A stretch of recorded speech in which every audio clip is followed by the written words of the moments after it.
Welcome back to the monorail. This is the Disney Deep Dive with the Dawes. And joining me is one Landon the Dawes Doan. Landon, welcome back to the monorail.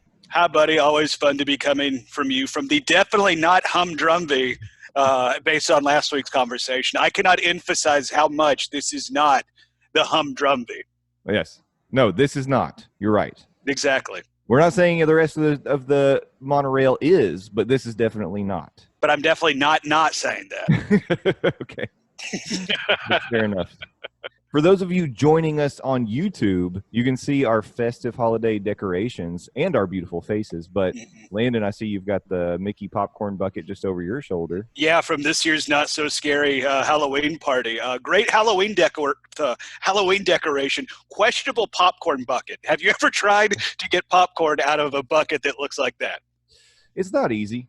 You know, it's not easy. Your hand in there. Yeah. Mm-hmm. Yeah, or if you have big, giant, fat hands like me, it gets stuck in the little pumpkin flap. So, you know, that's fun. But it looks awesome. You can go with the whole just dump it in your mouth method. Just open the flap. And And just who cares if it gets all over you? At least you're getting a few pieces in your mouth. Exactly. And I'm not at Walt Disney World to impress anybody, though, you know, I am single, ladies. And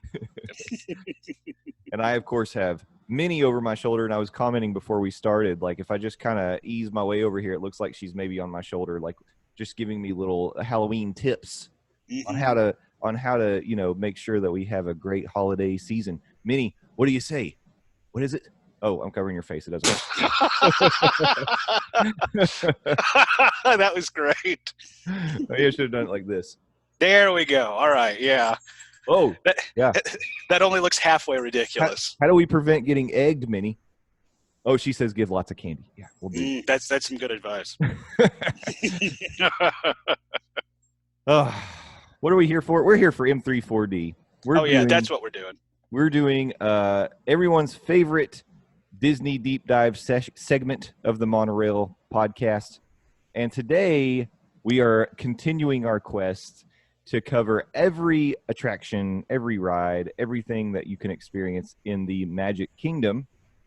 And we have made it all the way to Mickey's PhilharMagic. And this is special because this special episode because we call this segment M3-4D. This is our first attraction that is considered 4D. Ooh. Yeah, we haven't covered another. So is M3-4D 4D? Yeah, I think it is. So that calls for a little celebratory coffee. Cheers to M3-4D and the PhilharMagic. Oh, yeah, you've got your Diet Coke. Cheers. Yeah, cheers, yeah. We didn't plan this ahead of time. No. Using my Art of Animation cup, as you can see right here. Ow. Oh. So I got one of my mustache hairs caught in my Diet Coke can. That really hurt. Also, you're welcome because I came very close to just screaming an F-bomb. Oh, my God. Oh. Whoa. Well, compliments on your restraint, sir. Oh, my God. Is there blood? No. All right. I'm good. You're good. You're all right. I don't think you'll need surgery. Well, maybe. We'll see. Well, not with my insurance. I can't afford it. All right.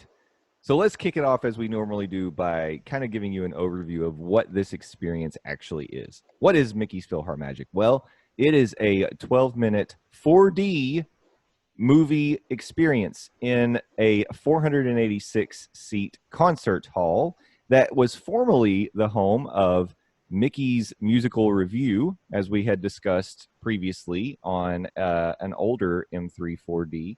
Available in the archives in the iTunes store. Also available at MondayMorningMonorailPodcast.com. Yeah, the Mickey Mouse Revue, we did a whole episode on that, and it's pretty good. Neither one of us had actually done that experience, but we learned a lot about it. So if you want to learn kind of the history of this building, go back and listen to that. And then it was replaced in after 1980 by the 3D film Magic Journeys, which was previously in Epcot. And then after that moved on, the Legend of the Lion King stage show moved into this building.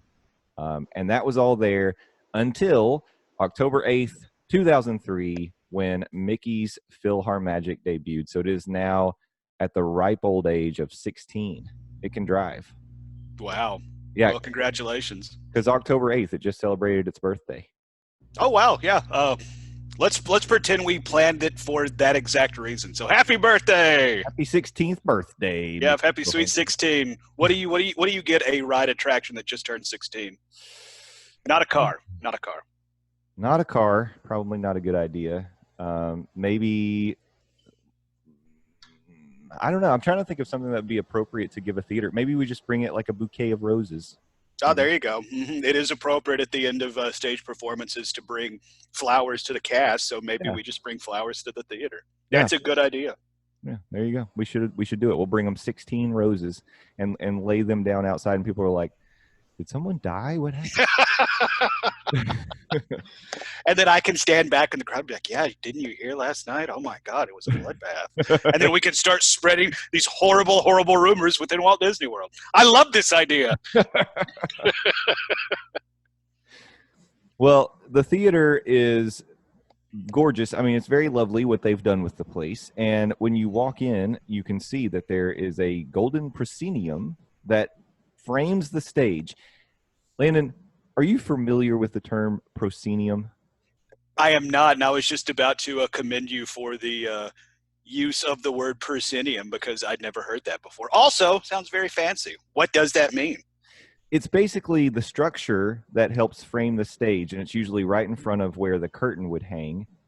In this case, it's decorated with instruments that are kind of swirling around magically, and it makes kind of a square frame. Sometimes it can be arched on a stage, but it is actually the physical representation of the fourth wall that separates the actors from the crowd. Oh. Yes. So this is important. And the reason that I bring this up, this show does a great job of setting it up as you are actually in like a orchestra theater. The orchestra is on stage while they're not quite ready by the time the show starts. But once the show does begin, that proscenium disappears. And every time I watch this show, I'm always like, I'm going to pay very close attention because I want to see what happens, how they actually do the magic of making it disappear and reappear. Because once it's gone, the projection screen you're looking at is actually 150 feet wide. And it is supposed to be, I don't know if it still is, but at the time, it was the largest 3D projection screen in the world. It may still be. How cool is that? Yeah. So, although, you know, there are other PhilharMagics now around the world, and I don't know if they also have the same size screen. I didn't do that kind of research. All I know is ours here in Orlando, Florida, does have, and at the time it was open, the largest screen specifically made for a 3D projection. So, you'll as soon as the show starts, once we start really getting into it, that frame is gone, which to me indicates that now there is no fourth wall. And the show, you're part of it at that point, which is something I hadn't really thought about until I started doing this today. But that has to kind of be the message that they're giving you, right? I mean, I would imagine so, especially when you frame it, for the lack of a better term. Once the show starts, that frame is removed and you're fully immersed. So, I mean, yeah, at that point, I would assume you are part of the show. Yeah. Or at least that's the idea they're going for. Yeah, and it's further enforced by the fact that you start getting these like air cannons, you start getting water, smells, water, all this stuff happening all around you. And the finale, of course, one of the characters even makes an appearance busting through the back of the theater. So, I mean, it really does kind of make you part of the show. But you can go watch this on YouTube. Go look up Mickey's PhilharMagic. You can watch it. There was a new one that was posted just recently. I'm going to tell you who posted it because it's a good one. They even give you the experience of. Hold on a second. I thought it was gonna play the opener. Oh, okay. It was posted by Darth Vader 92. It's Mickey's PhilharMagic 4K Ultra HD and 3D audio full show at Magic Kingdom. The reason I'm plugging this one is because he actually uses like stereo sound. So you've got the experience, if you wear headphones, of hearing the stuff that's going on to the right and the left of you. Oh, wow. And he even put the 3D, the opera glasses, as they call them for this show, on the camera. So it's really not blurry when you watch it. It's not 3D, but it's not blurry when you watch it. So well, that's pretty nifty. Yeah, one of the better experiences in watching one of these PhilharMagic videos, because if you watch a lot of them, they're blurry. Yeah, it's somebody shooting a 3D movie with the camera. With a So camera. shout out to you, Darth Vader 92. Yeah, so go check that out. I do not know that person. They have not paid me to plug their video, but I just wanted to give them a shout out because they did a very good job, and it makes you feel like you're there. So that's very cool. So let's talk about kind of the show as it progresses. This really does become kind of a musical review of a lot of Disney animated classics. Mm-hmm. Yeah, you start out with Beauty and the Beast. You get to hear Be Our Guest. You go to Little Mermaid. Ariel sings Part of Your World. Over to The Lion King. I Just Can't Wait to Be King. A little appearance from Peter Pan. And we get to hear You Can Fly. And some pixie dust. Don't forget the pixie dust. Oh, pixie dust, always. And then that transitions right into Aladdin, and they sing A Whole New World, and then we're back to the theater. And this is just like, it's like Mickey's greatest hits of, from the animated classics. And it's awesome because a lot of these environments, they recreated in 3D, which was the first time that you could see places like Beast's Dining Hall and Ariel's Grotto. Agrabah in particular, I wanted to say, because this was apparently one of the largest 3D environments that Disney animators had ever created. And if you go watch the film, even you can appreciate it on YouTube, you can actually really see that this is a huge land, a huge environment they created for the Agrabah scene. A lot of animating work went into this production. Yeah, something I found piggybacking off the animation work, according to the Wikipedia, legendary Disney animator Glenn Keane re-rendered Ariel from The Little Mermaid from 2D to 3D. So, I mean, like you said, everything that we see in this show has been reworked. They took some 2D stuff and reimagined it for 3D. So this is a new take on a lot of old Disney classics. Like you said, this is pretty much a greatest hits of this era of animation. So we get to see a unique view of stuff that we're familiar with. I think that's really cool. Yeah.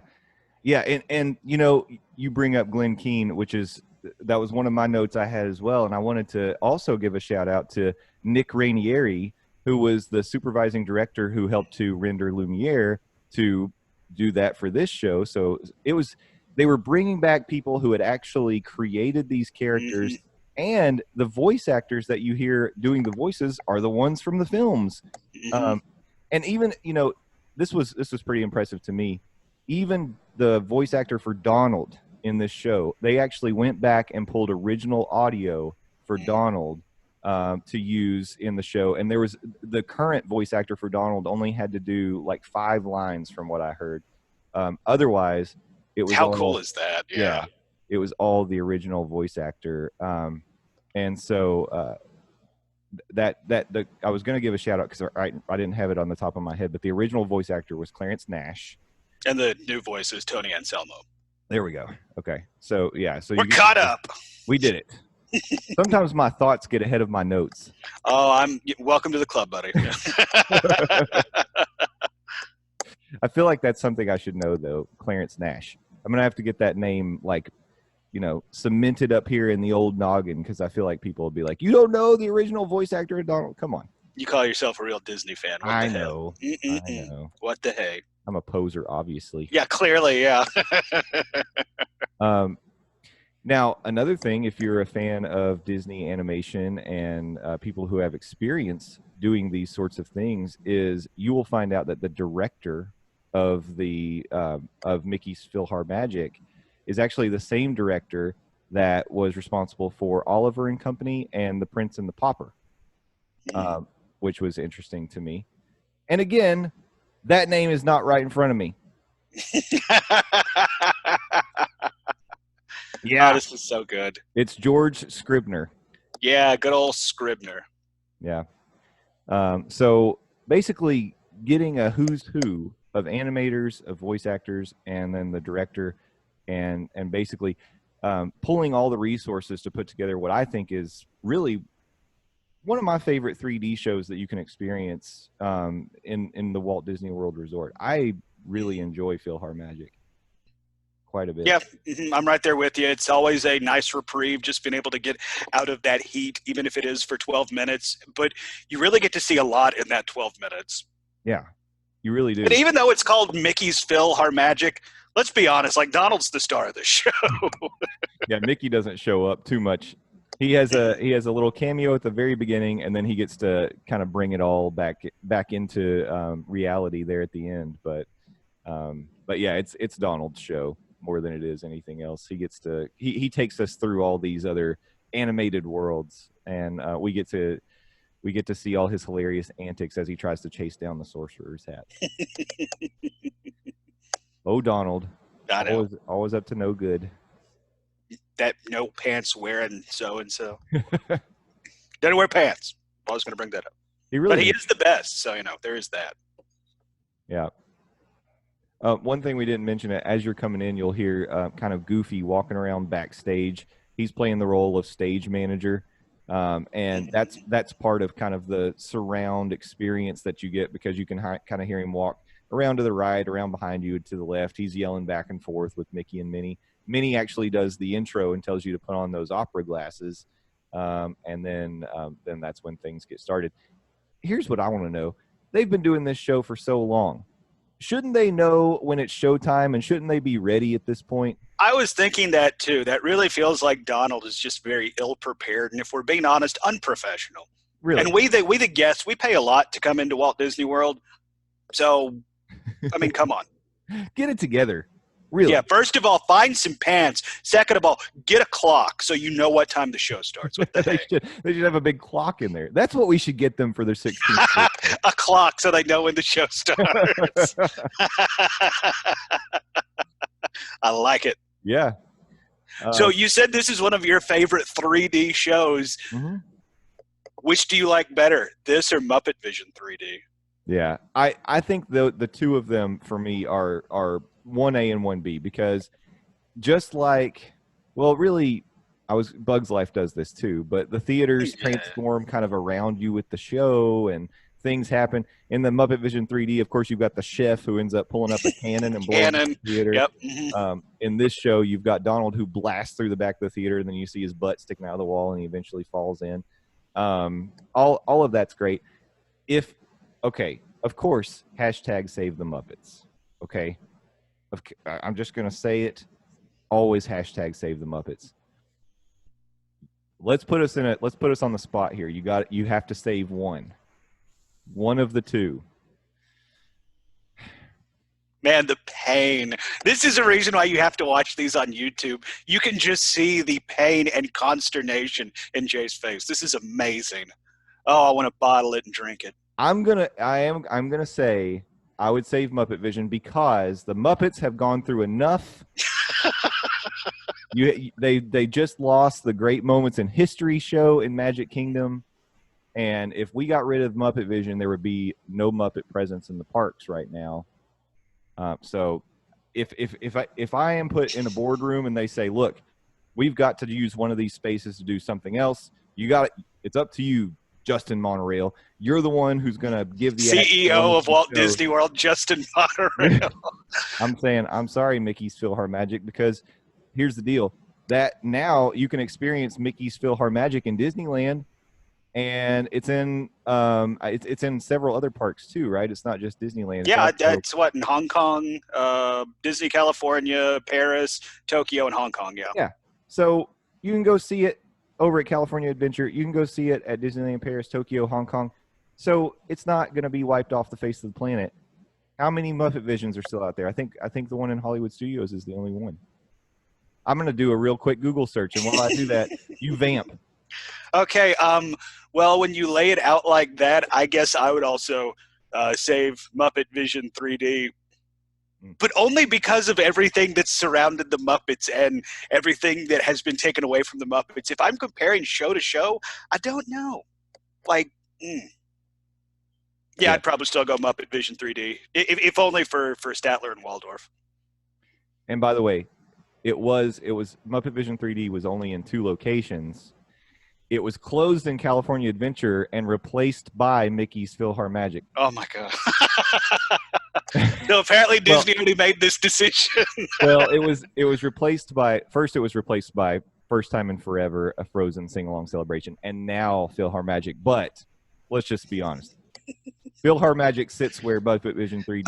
Yeah. It sits on the bones of Kermit and Yeah. Fozzie and the gang. Yeah, so I think we've got to save the Muppets in this case, but that is a tough decision. Show to show, okay. I'm not closing anything down. What do I think is the most end-to-end rewatchable, enjoyable show? Oh gosh, I don't even know. I thought that's so hard. Bugs Life is underneath both of them. I'll be honest, I completely forgot about Bugs Life in this conversation. So let's throw in 3D shows from the past. I don't. We won't say Magic Journeys because I doubt if you saw it, you probably don't really remember Magic Journeys, right? Do you remember? Yep. Nope. Okay. But we'll say Honey, I Shrunk the Audience and also Captain EO. Ooh, I loved that Honey, I Shrunk the Audience ride. Man. Yeah. What's your number one overall experience end to end, you think? Now, are we including the play area that was around the Honey, I Shrunk the Kids? No, because those were actually in two different places. Remember, I got you into trouble on this one because. Oh yeah, that's right. This has happened to me before. Yeah, the playground was at the studios, always MGM, and the shows at Epcot was at Epcot. So. Okay, I enjoyed the playground more than I did the show. So. I hated the rats that ran through the audience in Honey, I Shrunk the Audience. No, that was a really cool effect. It was, but it scared the crap out of me. Captain EO is fun, but it definitely isn't like I could have watched it over and over and over again. I like the fact that they get like the lights and the lasers in the room, but yeah, Captain EO is always kind of like, that was neat. It's definitely a peek at the 80s, you know. Very much so, yeah. I think I gotta go Muppet 3D. Yeah. Even though that stupid 3D rendered, what is it, Oswald, Gizmo, Bling Blong, that thing. The spirit of 3D. Yeah, that annoyed me when I was a kid, and it still annoys me as an adult. He's my least favorite part of the show. I agree with that. I could totally do without the spirit of 3D. Yeah. I think they did that because my best guess is they could make really effective 3D effects with the animation. But I think it's pretty good without it. Well, and also when Muppet Vision 3D was made, he and Bean Bunny were newly introduced Muppets that were going to be very front and center in the Muppet world. Clearly, only one of those, somewhat. Yeah. So, yeah, I think. Man, I just took this segment off into a rabbit hole. Speaking of Bean Bunny, that's all right.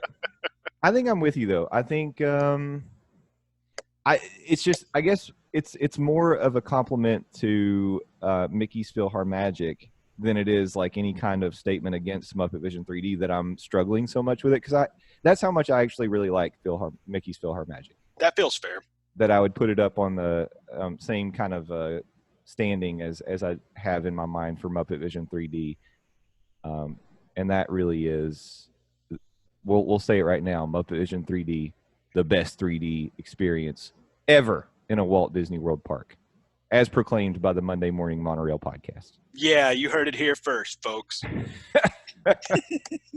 Now, are we taking into account the void at Disney Springs? Because that was pretty cool. That's VR. That's a whole nother level. Okay, all right. Yeah. Are there other 3D shows that have been in Walt Disney World that we are totally like glossing over? Oh, I'm sure there is. Let's see. I know Ghostbusters was at Universal. Yeah. That was weird. Yeah, it was. They used that Pepper's ghost effect a whole bunch. Yeah. I rewatched a video of that. Those ghosts were terrifying. Some of those models, yipes. It was pretty wild. I can't think of any other 3D attractions or shows at Walt Disney. I'm sure half the audience is screaming at their speakers or however they listen to podcasts. Should we include Star Tours? You do have to wear 3D glasses. Yeah. I'm going to go no. I don't think so. Because then you'd have to put in Flight of Passage too. And I mean, you both wear 3D glasses for Star Tours and Muppet Vision 3D, but I really feel like that's where the similarities end. Yeah. I mean, okay, they're also both in Hollywood studio. And Toy Story Mania, by the way. Yeah, I wouldn't put that in the same category as PhilharMagic or Muppet Vision 3D, because that's more of a passive experience, where all the stuff like Toy Story Mania, that is an engaging experience. And well, I guess Star Tour. Well, wow, we're really off on a tangent here. Well, this is I think this is interesting, because it's kind of wild that 3D, the things that Disney has tried to do with 3D have had varying degrees of success, I think, throughout the past, and they've tried to use this technology to make more immersive experiences. And now, with Flight of Passage, I think we see like some of the highest quality like 3D effects that we've seen in the parks. But it is a different kind of thing, because it's while you're really just in a motion seat, a simulator, it's a ride. It feels like a ride. Yes. It's not a show. So I think what we're trying to distinguish between our 3D shows versus 3D rides, I think it's two different categories. Bingo, that right there. Yeah. So for 3D shows, I think we covered it. I don't think we missed any. And Magic Journeys, what I remember of that was it was kind of like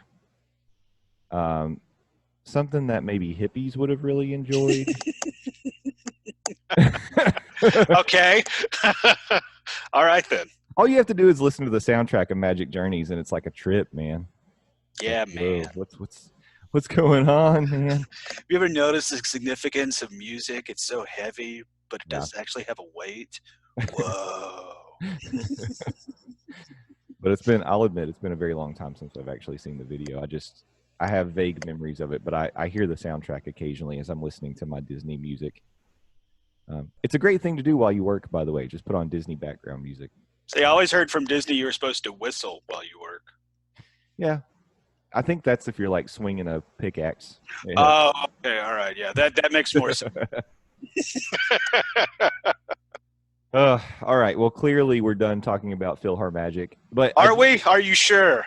I do want to say to folks that there's a lot of positives of this show, right? It's in a air-conditioned dark theater. It's one that I think is very kid-friendly. Extremely. As long as your kids are okay with, because sometimes it's a little loud. Sometimes the action gets a little crazy on the screen, but it doesn't have any real scary moments. Like we were talking about, if the Bug's Life, it's tough to be a bug. Spiders come down from the ceiling. No, thank you. That's scary. And it doesn't have things crawling underneath you, like when the bugs exit the theater and stuff like that. So both of those not like things, extraterrestrial or anything like that. Exactly. It doesn't have any surprise scary moments. It's good for the whole family. It's got a great soundtrack that people want to sing along to. So definitely it's one of the highlights of Fantasyland, because everybody needs a little break from the heat. Everybody likes to sit down. And especially after standing in line for Peter Pan's flight, that might be a nice place to go sit down and relax your feet. It's a fun show. It is a fun show. During the Be Our Guest part, the champagne pops. You can actually smell champagne. It's pretty cool. You can get drunk if you do it enough, actually. I read online. We don't know that for sure. I mean, I read it online, so it's probably true. No, I didn't read that online. That's a lie. That's okay. We know that you like to tease.